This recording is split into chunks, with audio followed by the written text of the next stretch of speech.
This is more fun. I'm going to take it easier. Tell us about the time that you did an exhibition stand and what happened, because you gave us a few details. Well, yeah, so you want marketing mistakes, and I mean, there's been a lot. We've all had a lot, haven't we? Oh, yeah.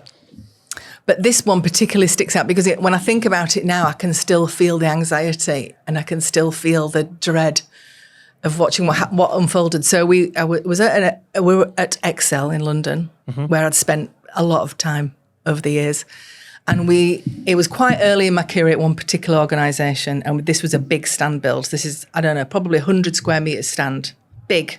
And the investment is huge for those, isn't it? Six-figure stuff. Wow. And it's in the middle of Excel, 4 sides. What colour is it? It's multicoloured. Multicoloured. And we'd done all the messaging inside the stand. So we'd signed all that off. We'd got that down pat, great. But I hadn't really thought about the signage. I had really thought about it. It was standard signage around the edge of the stand. So it was just our strapline brand. Maybe overlooked that slightly. So this is day one, opening the stand. It's all going great. And the guy, someone came up to me and said, the guy at the stand opposite wants to chat. So I said, oh, okay. So I went over to this stand, and he's got another big stand. He said, I don't know how to tell you this. He said, but you've missed T out of software all over your stand. So not just once? No, it's all over. What, so someone couldn't spell software when they wrote the... Someone. I don't know who it was, but who's choosing? It was something that was overlooked because it wasn't. This is standard message. This is standard stuff that goes. So I never even thought. So it said software. So this was all over this stand, and software. The second day, usually if this happens and you get some sort of spelling mistake, you can send it to the printers. You have to throw money at it, and you can get it sorted. But this is day one. And this is in London, so chief execs coming to see the stand. There's a lot of important guests coming to this stand. This is a big showpiece. So I had to make the decision. So I thought, right, this has been around now sort of all morning. No one said anything about a guy that's looking at this stand his whole time. Do I fess up, tell people what I've done? Or do I just think, no one else has noticed it so far. I'm going to stick with it. I'm going to pretend I don't even know. And we're just going to continue. And that's what I decided to do. What time of day was it that you heard that there was a spelling mistake and it was software everywhere?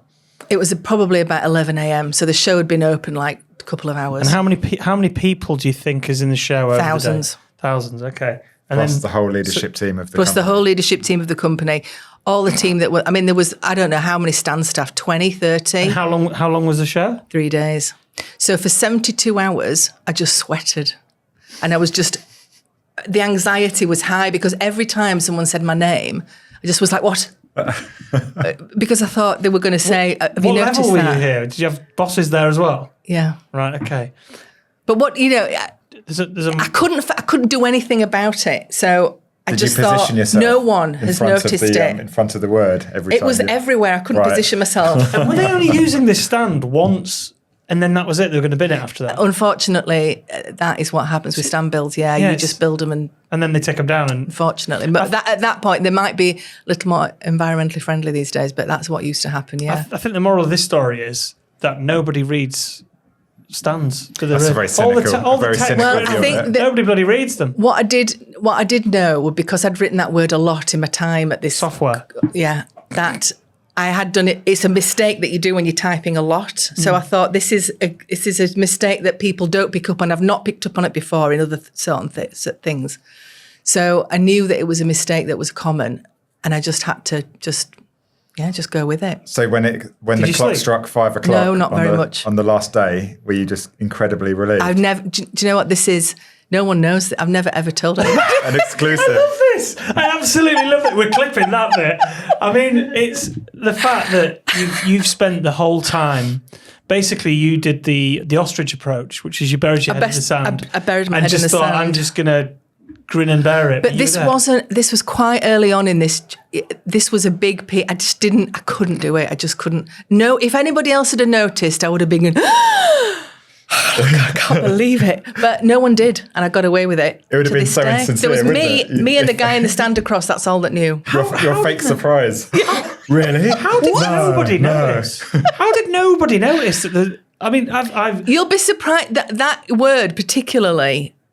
When you just glance at it, you just think, it says software because that's what you expect it to say. There's certain words, isn't there, when you see like grammar books and things where they do it and they take a letter out and you can't notice it. No, they do. There's a lot that happens. Well, maybe that is, but we need to do the research into that. Is there some retired chief exec listening to this now? Let's hope not. I think we've, not to that degree, we've all done that. And I say you must have, in PR, you must have done spelling mistakes all the time. I've told this story before. So my second job actually in PR, I worked in London. And as an exec, starting out, we worked in tech PR.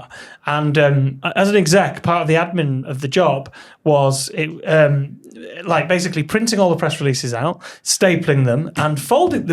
We actually got trained on how to fold them into 3, so they fit perfectly in an envelope. Then we'd go down to the mail room, and you'd get it was 250 of us. Mail room. You'd get That's old school, isn't it? Exactly. You get like 15, 20 of us at all the same level, and we'd be like a chain, and you'd be folding up press releases and putting them into envelopes. Then you'd run them through. Get it? The franking machine. Do you remember that? Yeah, I remember the franking machine. They were quite fun because they'd fly through the franking machine. Anyway, so I remember being specifically like 83 press releases in of a press release that we'd written and the team had written.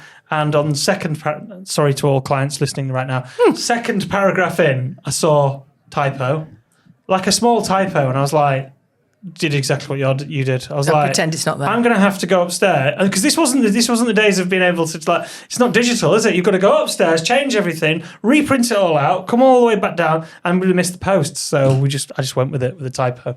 What was the typo? I can't remember. It was probably software. Because we worked in tech. Probably. My first ever job in PR. This isn't the other story I told you earlier. I'm not going to tell that story. I had to mail out 5,000 companies. Again, traditional mail out, asking for sponsorship. And it said, dear colleague, blah, blah, blah, blah, blah. And on the last batch that I was sorting out, I realised it didn't say dear colleague, it said dear college. Oh, no. But again, head in the sand, carried on. I think that might be a software one, though. I think people might just see that and not actually realise that one. Yeah. And they get the gist, don't they? You get the gist. Yeah. It's not as bad. Maybe that's what I should have told my chief exec. You get the gist. Well, everyone knows what you're trying to say, don't they? You get the gist. Yeah. It's not going to work in a branding meeting, though, is it?